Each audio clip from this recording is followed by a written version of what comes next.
It all started with a loose tile in the corner of Queen Camilla's private kitchen in Balmoral. The floor felt colder and sounded empty. The Coldstream guard told them to lift it. Normal safety rules, that's all. But when the tile came up, there was something old, sealed, and not intended to be there under it. He didn't seek for help or call for backup. He kept on digging. The kitchen was shut down by the time Prince William got there. The hallway was blocked off, and the Queen Consort wasn't talking. Before we show you what was found and why it led to an urgent lockdown of Balmoral Castle, leave a comment telling us where in the world you are watching from, and click the bell button and the subscribe button. This wasn't about a kitchen, though. It was about what occurs when a royal guard won't walk by something he knows he wasn't meant to find. That morning, the air at Balmoral was peaceful and silvered. A light Scottish rain fell through the cloudy sky. It was soft enough to conceal the granite outlines of the royal estate, yet steady enough to leave a sheen on the stones in the courtyard. The gutters above made a soft tick sound. A dog barked once, and then stopped somewhere near the far kennels. Sergeant Callum Strang stood just outside the inner arch of the West Service Wing, holding a laminated work order in his gloved hand, and his cap tucked under his arm. The Coldstream Guard had been there for 17 years, and had just been moved on internal safety rotations while the palace changed seasons. It was supposed to be normal. Plumbing checks, adding stones for strength, and following frost rules. Not much, and nothing political. A repair request marked Level 2 semi-restricted and flagged as a localized floor shift risk within Kitchen Suite 3C didn't come in until 3:41 a.m. That was strange all by itself. The kitchens in question were part of the Queen Consort's special service wing. They were only utilized when Camilla was living there, and she hadn't gone to Balmoral more than a few days this year. Callum walked through the archway and into the service hallway, where two estate engineers were waiting. One of them, a skinny guy in navy overalls and a worn Hayes vest, nodded. "Sergeant, we got readings of an anomaly in the subfloor. The soft density is over what should be solid bedrock. It could be voiding. It doesn't match any grid plans." Callum scowled. "Are you sure it's not a false read?" The man shook his head and pointed down the corridor. "Scanners are clean, you should see it." The kitchen was clean and modern, with new stone tiles on the floor, touch panel stoves, and burnished copper finishes on the range hood. But Callum saw the floor right away. There was a small misalignment in the tile pattern in one spot on the northeast wall. The grout line messed up the rhythm. There was nothing evident, yet once you saw it, you couldn't unsee it. He slowly crossed the gap, and the sound of his boots echoed. The floor temperature decreased under his left heel, making it feel frigid, like standing over an exposed hole in the winter. He bent down and touched the tile with 2 fingers. It was smooth, but not the same way. There was a raised edge on the sealant line. He wondered out loud, who logged this kitchen's last renovation? One of the junior aides, who was standing in the doorway, said, "There hasn't been one recently, sir. Not on file. Only Her Majesty's team touched it last autumn. Cosmetic adjustments." Callum slowly rose up and narrowed his eyes. The Balmoral archive didn't have any records of this kind of work, and any changes to the building's structure, even small ones, had to be reported to the custodians, especially under royal wings. He stared at the floor tile again, which had gotten colder, and then back at the engineer. "You said it didn't match the architectural grid." "No, sir. Balmoral's kitchen sits on bedrock, but this spot is hollow, maybe a meter down. Something's not right under there." Callum nodded once silently. "Don't drill. Don't lift. Not yet." He turned to the helper near the door and spoke in a calm manner. "Get the estate manager. This is now a matter of protocol." Not many people thought they would see a structural resonance scanner in a royal kitchen. Usually employed for restoring masonry in historic cathedrals, this slim shoulder-mounted instrument has infrared banding and low-frequency pulsing. But the estate engineer took it out of the box without any problems, knelt down next to the tile in question, and turned on the console. A faint blue grid spread across the tablet he was holding, showing how dense the flooring was in real time. Callum stood next to him and watched. At first, the scan showed normal findings, with hard stone all over. But when the wave hit the northeast corner, the screen lit up with a change. A thick edge, a shallow center void, smooth edges, an almost rectangular shape, and most worryingly, no indicators for foundational support underneath. The engineer let out a hushed breath. "That's not a frost cavity," Callum said. "How deep?" 87 centimeters, enough to cause a shift if it's not supported. He turned the tablet around. "You're looking at a fake hollow. This part was cut out on purpose, put in a box, and then covered. Callum's jaw tightened a little. The kitchens at Balmoral weren't meant to be above anything. The whole castle was built on one deep layer of bedrock, which was plotted out in great detail in the 1920s after the east stables sank. There are no rooms, no tunnels, no room for error, and definitely no hidden holes under the Queen Consort's wing. He wanted to look over the file for the renovation again. The digital terminal at the estate flickered twice, and then gave a flat error. No record found, ID not assigned, not missing, unassigned, which suggested that whatever happened here, no one had put it into custodial rotation at all. Someone behind him spoke in a hushed voice. Mom did close it off for a few days last October. Callum turned to see one of the elder kitchen workers, speaking slowly with their arms crossed. She said it was a moisture problem, and brought in a private team. I didn't recognize any of the uniforms. Callum didn't say anything. He crouched down again and ran a gloved hand down the bottom edge of the baseboard. There was a line of ancient building stone that had been chipped in places under the new sealant. Another swipe showed fragile pieces of a gray substance that looked like mortar that had been sliced rather than crumbled. He turned to the engineer. Yes, you can lift one section with supervision. Yes, structural exposure in a royal wing needs sign-off. Callum nodded once. I am your witness. You go ahead. The suction pulled the tile up slowly. There was no concrete or dirt under it, only a dark oak veneer with metal corner studs, hammered flush and burned slightly at the corners. There are no signs of a maker, no new screws, just something old that was put into the castle's bones and then covered up. The engineer took a step back. That's not normal subfloor, and it wasn't here before. One of Camilla's helpers walked into the doorway, their face red. This was a cosmetic project. A few pipes, some cabinets. Callum didn't raise his voice. Giving the green light to paint is one thing. He turned his gaze toward the open panel. Another thing is approving structural concealment. Just like that, the attitude changed softly and officially. A Coldstream guard had just said that the rules had been broken, and now the kitchen belonged only to the crown. The sound of heels hitting stone resonated softly before she showed up. Queen Camilla walked into the kitchen hallway without saying a word.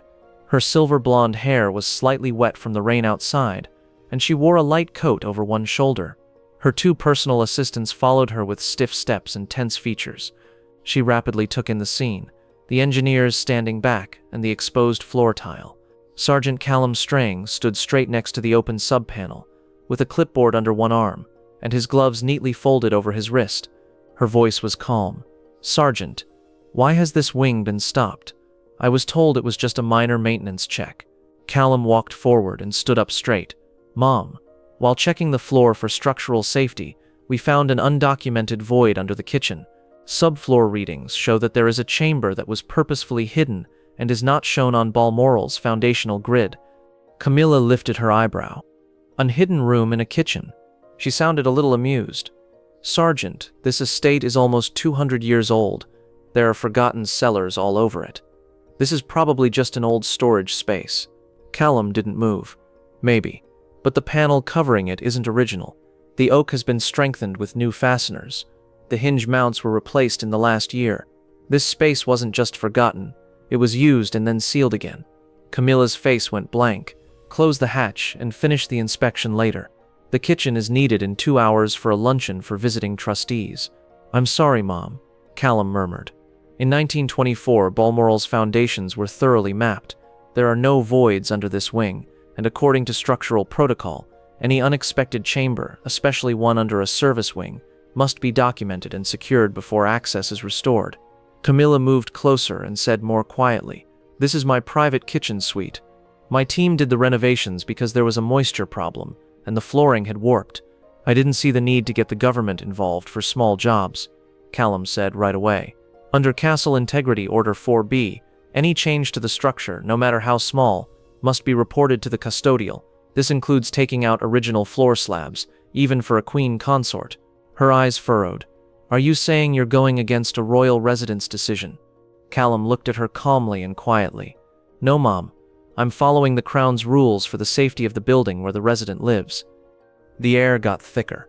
One of the helpers stepped forward, almost in protest. Camilla told him to go back. Find the file for the renovation, she stated in a short voice. If it's not in the system, we'll upload it.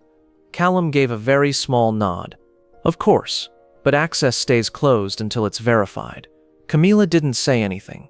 She just turned around and walked back into the corridor, where her heels were making a louder clicking sound. One of her aides instantly reached for his phone. Callum stayed where he was, not happy, not angry, simply a soldier at a door, keeping something hidden. Callum waited for the hallway to clear. The aides were still hanging around the stairs, speaking into their phones in a hurry. Camilla's shadow had gone around the corner, but not before she looked one final time at the open tile. A brief flash of something that wasn't protected. Not inquiry, but recognition. He looked back at the engineer. "Let's lift it carefully." The man from the estate nodded. 2 pairs of gloves held onto the blackened iron studs at the corners of the oak panel. At first it fought back, groaning as if it were still attached to something further below. But with careful, steady work, the men lifted it, and a stale breath of air came up from below. Cool, dry, and not affected by recent seasons. Callum crouched at the edge and looked down into the empty space. It wasn't that deep. It was only 2 meters. The room was small and square, like a big pantry. The walls were composed of old stone that fit together well, but the corners were black with soot. There were huge layers of dust. There was a broken piece of pottery near one edge.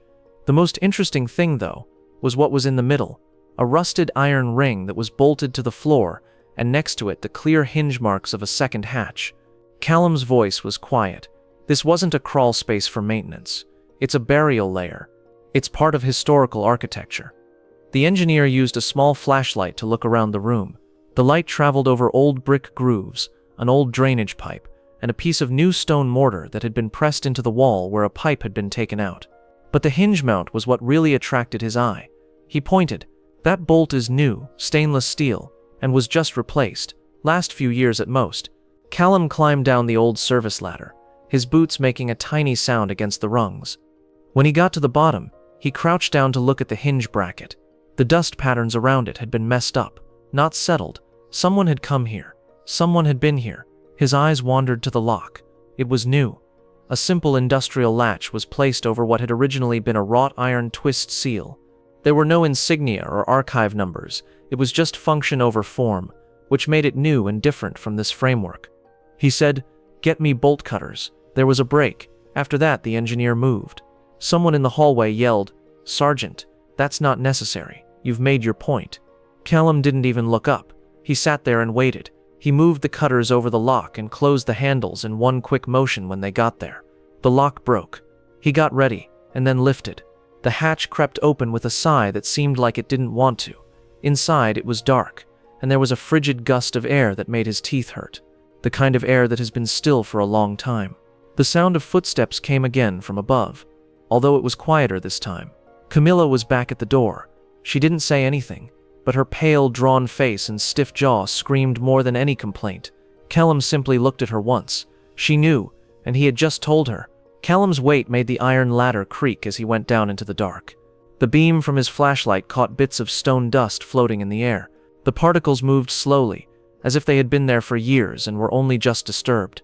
He stopped when his boots hit the floor. The room under Camilla's kitchen was small, only 3 middles wide and almost square.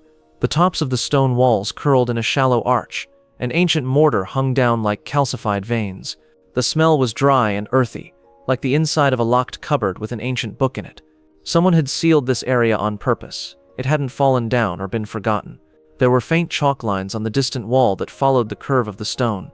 They spelled out a partial date, 1913, and an unreadable signature. He moved his torch from left to right. There used to be old shelf units on the wall. The only thing left were their anchor bolts, a bundle wrapped in canvas and tied with twine in the middle of the floor. It was sitting on top of what appeared like a broken storage container. It had been moved not long ago.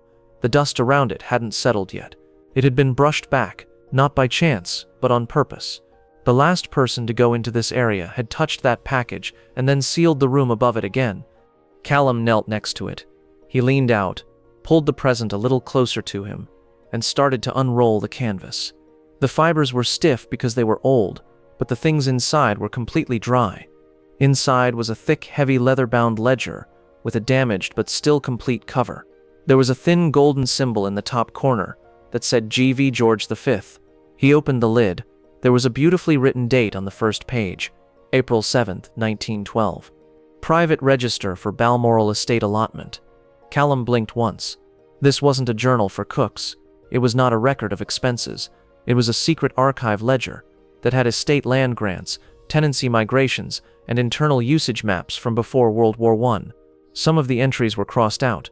Some had red wax spots next to them to show changes, but 5 whole pages were missing, cut cleanly. And lately, he let out a deep breath, not because he was shocked, but because he understood that someone knew precisely what to take. He put the ledger down on a dry part of the stone and pointed his light under the shelving debris. A second object shone, a smaller package wrapped in oilskin. He reached for it. When he flipped it over, the light briefly showed a wax seal with the royal cipher of Queen Mary on it, a letter that could be instructions or something else. There were footsteps again above. Camilla's voice rang out, tight and clipped. "Sergeant Strang, leave that there." He didn't say anything. Instead, he turned off his flashlight for a moment and allowed the darkness come back, the kind of quiet that only happened when time stopped. Then he stood there with the ledger in one hand and the sealed letter in his pocket. No matter what this room was meant to be, it wasn't buried anymore. Callum gently walked out of the subchamber, his boots covered with stone dust. He put the ledger back in its canvas bag under his arm. There were no engineers left in the kitchen. There were just 2 aides left in the hallway, and they were nervously speaking into their phones. Camilla stood by the door with her arms crossed and her eyes on him, but she didn't say anything. He walked right past her and down the hall to the small administrative alcove where the estate's secure landline terminal stood next to the custodial terminal. He typed in the relay code for the internal operations desk of the royal family. "Custodial Windsor," said the operator. "Sergeant Callum Strang, Balmoral. I'm asking for escalation. Tier 3 irregularity." There was a pause. Nature of breach. Callum's voice was steady. Unrecorded structural hiding. Historical archive found. Multiple security problems. Standby. He waited. Less than 30 seconds later, a new voice came through the line. It was low, clear, and straight, with a hint of attentiveness. "This is William." Callum straightened up. "Sir, Sergeant Strang. I'm reporting from Balmoral South Service Wing. During a maintenance review under Kitchen Suite 3C, private allocation, I discovered an undocumented Victorian chamber sealed beneath a modern floor renovation. Contained within were classified royal estate records, a leather-bound ledger belonging to George V, pages missing, envelope sealed under Queen Mary's cipher. Chamber appears to have been accessed in the last 12 months. Entry concealed." William answered right away. "Did the renovation show up in the records of the custodians?" "No, sir. The database doesn't show a renovation ID. Local staff confirmed that the area was closed last fall on direct orders from the Queen Consort's private team. There is no internal clearance." There was a long pause. "Do you think this was planned to lead you astray?" Callum didn't think twice. "Yes, sir. And the papers? Are they all there?" "The main ledger is mostly there, but 5 pages have been cut out. The envelope is still sealed. I've only handled them a little. I've secured them both." "Good," William answered. "Don't seal the hatch again. Don't let anyone else in. I'll be there in an hour." "Yes, sir." "Does she know you've opened it?" "Yes. She saw the lift." There was another silence, this time quieter. "And what did she say?" "Mom tried to stop the inspection and told her helper to leave the stuff alone. Later, the helper remarked, 'You shouldn't have moved those documents.' She denied taking anything, but she knew." "Understood," William said. There was no rage, only a sound like steel cooling down. "Stay on the perimeter and report any movement. I'll be there soon." "Got it." The line went silent. Callum cautiously put the phone down. Camilla was standing in the corridor outside the alcove with her back to him now. Her arms were tightly wrapped around her body, and her posture was stiff. Her helper leaned in close and whispered again. He said again, "You shouldn't have moved those papers." She turned quickly, her voice barely above a whisper. "I didn't take anything." The room was empty. But her face was too pale and her breath was too shallow, and Callum, who was watching from the shadows, saw it. The time when a falsehood attempts not to shake. The black Land Rover drove into Balmoral's inner service courtyard, soon before 11. There was no escort, no flashing lights, just one car going through the morning fog, with a silent intent. William strolled outside by himself, with his coat collar raised up against the rain, and a thin black box under one arm. Without being told, staff members moved apart in the hallway. They knew better. Callum stood at attention next to the kitchen arch with a ledger in his hand. Camilla was already there, arms crossed and her face set in stone. The aides stood next to her, their bodies tense. Nobody said anything. William didn't say hello to anyone. He gave Callum a nod. "Do you have the papers?" "Yes, sir," he said and gave them to him. William didn't sit down. He cautiously unzipped the canvas wrap, revealing the ledger on the top layer and the sealed package below. He turned to the inner cover, and his brows scarcely twitched, but Callum could see that he knew who it was. William whispered softly, "These records were never meant to be kept here. This is a foundational land asset ledger." He looked at Callum. "Did any custodial register know about this place?" "No, sir. There was no record of the chamber or mention of it in the architectural archive. It was hidden under modern flooring and a fake oak panel. It wasn't original and wasn't listed." William nodded once and then looked at Camilla. "Why is there a sealed Victorian archive under your kitchen?" Camilla's voice sounded calm. "Someone told me it was an unused subcellar, maybe old storage. My team thought it wasn't important." "Who?" She paused. "Last October, the estate coordinator," her aide said gently. "Mom agreed to a light restoration, she was told." William raised her hand. "No, don't finish that sentence. There is no way to change the classification of a sealed Crown archive without permission from the custodian." He turned back to Camilla. "But you not only went in, you also resealed it. You let the space be hidden under a working kitchen without letting the household security know." Camilla's voice got sharper. "I never meant to lie. They were old papers, dust, and nothing that seemed." William calmly stopped her short. "Those old papers have unredacted estate lineage. Some of them change the boundaries of land inheritance. If even one page is missing, it doesn't just break the rules, it hurts the Crown's legal memory." There was a pause. The helpers stared down at the floor. Camilla didn't move at all. William's voice stayed low. "What were you going to do with them?" She didn't answer, but her calm was slipping. Not in public, but in the way she held her lips tight and shifted her weight. William didn't say anything or condemn anyone. He turned back to Callum, gave him the envelope for the chain of custody, and said, "Get this catalogued right away. Don't leave this wing until the registrar gets here." Then to Camilla, "One last line. It will be sent back to Windsor, and so will you." By noon, the registrar from the custodial archive had arrived. A woman in her late 40s with clipped speech, white gloves already on, and a leather-bound evidence bag over one shoulder. Two more clerks came in behind her without saying a word. They brought sealed boxes, metal tag printers, and a red custody ledger that hadn't been opened in months. As the crew set up a mobile evidence station in the kitchen, Sergeant Callum Strang stood next to the stainless steel prep table. The hearth stayed closed. Someone had carefully lifted the loose tile and noted it. Camilla's aides stood silently along the wall above it, their faces impassive. After William's last line, the Queen Consort herself had gone inside her study. The forensic process started. First, the registrar looked at the ledger that was wrapped in canvas. She carefully took off the outer wrap and then turned the front cover over with her gloved fingers. Her eyes went quickly yet carefully, stopping only when she got to the 5 ripped pages that were cut near the spine with surgical precision. "Deliberate removal," she said in a low voice.